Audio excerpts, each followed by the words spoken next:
आतंकियों के खिलाफ सर्च ऑपरेशन लगातार जारी है। पुलवामा में कई जगहों पर तलाशी की जा रही है। आतंक में शामिल लोगों के लिए तलाशी की गई और आतंक में शामिल लोगों के जो मददगार हैं उनको भी ट्रैक करके उनकी भी तलाशी की जा रही है, छापेमारी की जा रही है। मैं इसलिए खालिद लगातार मेरे साथ बने हुए। खालिद जरा बताइए कि एक तरफ काउंटर इंटेलिजेंस यूनिट जो है कश्मीर पुलिस की वो छापेमारी कर रही है, दूसरी तरफ इनपुट ये भी है कि पुलवामा में भी ऐसी इन्वेस्टिगेशन इसी पैटर्न पर आगे बढ़ रही है।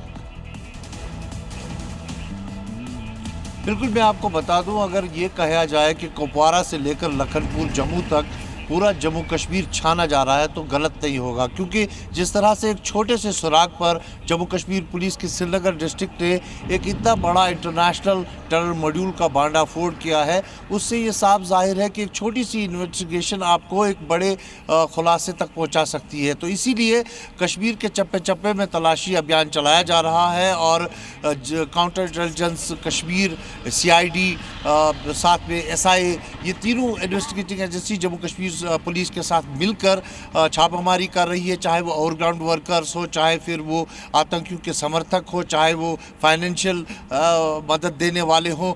जहाँ जिस किसी का भी लिंक कहीं पे दिख रहा है उस पे हाथ डाला जा रहा है। और वही जो टेरर मॉड्यूल बस्ट हुआ और उसके बाद जो दिल्ली का ब्लास्ट हुआ है उसमें जो डॉक्टर्स की वाइट गाउन गैंग सामने आई है, उनके पास से जो इलेक्ट्रॉनिक डिवाइसेस बरामद हुई है उनमें जिसका भी जिक्र हो रहा है, जिसका भी लिंक मिल रहा है, उससे भी पूछताछ की जा रही है। हालांकि सभी डॉक्टरों को अरेस्ट नहीं किया जा रहा है, डिटेन किया जा रहा है, क्वेश्चनिंग की जा रही है, लेकिन हर किसी एंगल को टटोला जा रहा है ताकि इस पूरे मॉड्यूल को जो है। बिल्कुल शुक्रिया खालिद आपका।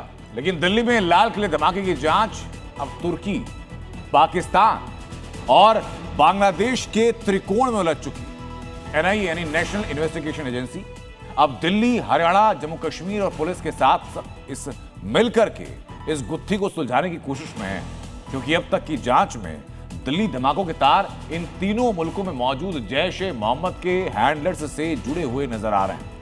इन तीनों मुल्कों में मौजूद आतंकवादी हैंडलर्स के बीच शोपियां का मौलवी, नाम है इरफान अहमद, वो एक मुख्य कड़ी के रूप में है। दिल्ली ब्लास्ट के बाद कई तरीके के सवाल उठ रहे हैं। देश के अंदर और बाहर इस ब्लास्ट के कनेक्शन वाले तार जोड़े जा रहे हैं। जांच एजेंसियां हर एंगल से मामले की जांच कर रही हैं। ऐसे में अब जो खबरें सामने आ रही हैं वो बेहद चौंकाने वाली हैं। सबसे बड़ा सवाल कि आखिर आतंकियों तक 2900 किलोग्राम विस्फोटक कैसे पहुंचा।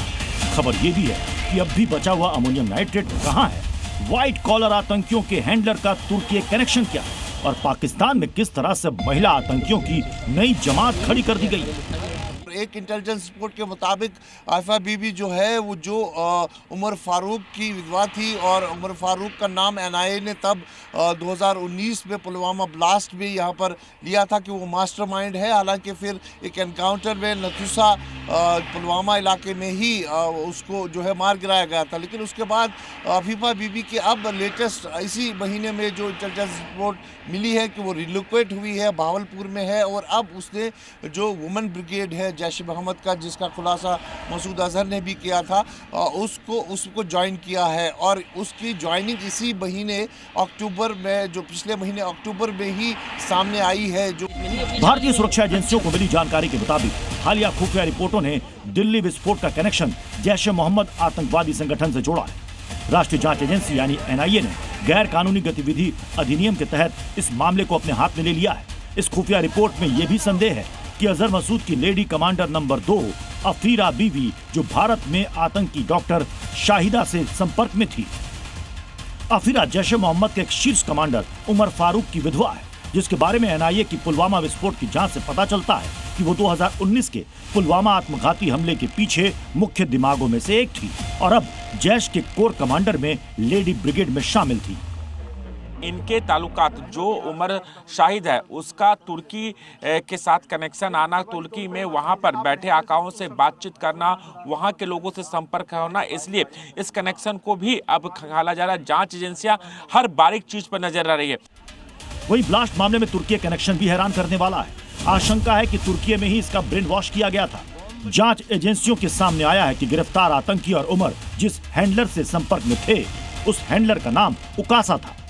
एजेंसियों को शक है कि उकासा कोड नेम भी हो सकता है। गिरफ्तार आतंकी और डॉक्टर उमर मोहम्मद एक ऐप के जरिए हैंडलर से संपर्क में थे, लेकिन अब जांच एजेंसियों ने हैंडलर के बारे में पता लगाने की कोशिश की तो हैंडलर की लोकेशन तुर्की की राजधानी अंकारा की बताई जा रही है। लगातार जिस तरह से जानकारी मिल रही थी कि तुर्की से भी उनका संपर्क था और यही कारण है कि शायद लगातार जिस तरह के अंदाज़ा लगाया जा रहा था, कयास लगाए जा रहे थे कि जो इनके हुक्मरान बैठे हैं वो सरहद के उस पार बैठे हैं, तो निश्चित तौर पर वहाँ से दिशा निर्देश मिल रहे थे। लेकिन इस वक्त मैं मौजूद हूँ फिरोजपुर नूह रोड पर, जहाँ से उमर ने ये अमोनियम नाइट्रेट खरीदा था, जो विस्फोटक है वो खरीदा था, क्योंकि उमर जानता था कि यदि वो फिरोजपुर नूह इस रोड से आता है तो निश्चित तौर पर वो चेकिंग में पकड़ा जा सकता है। इसीलिए उसने मुंबई एक्सप्रेस वे को पकड़ा और जिसकी connectivity Faridabad Noida express way थी, तो सीधा बदरपुर वो उतरा। तो निश्चित तौर पर ये तमाम चीज़ों को लेकर उसने पहले रैकी की गई थी, क्योंकि अमोनियम नाइट्रेट का प्रयोग सबसे ज़्यादा फिरोजपुर जिरका, जो कि राजस्थान बॉर्डर पर पहाड़ में पत्थर तोड़ने के लिए किया जाता है, और यह कारण है कि लगातार उनको ये मालूमात था कि यहाँ से यदि इसको खरीदा